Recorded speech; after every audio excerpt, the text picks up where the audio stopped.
Кыргызстанда убакытты 1 саатка артка жылдыруу сунушу кайрадан көтөрүлдү.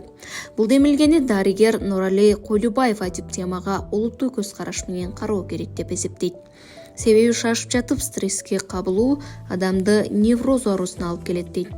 Саатты артка жылдырсак жашообузда кандай өзгөрүүлөр болот? Мен өзүм үчүн эмес, элим үчүн. Мына жаш балдардын садикке баргандарына караңгыда атайыны жүркүп түртүп, ойготуп, ыйлатып, олар ташташып жатат.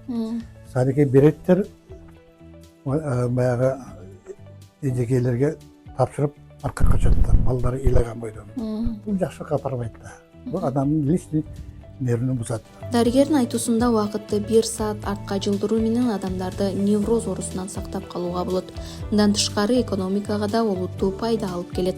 Ошол эле убакта уйкусу канбаган балдарыбызды эртелеп тургузуудагы көйгөйлөрдөн арылабыз дейт Нурали Койлубаев.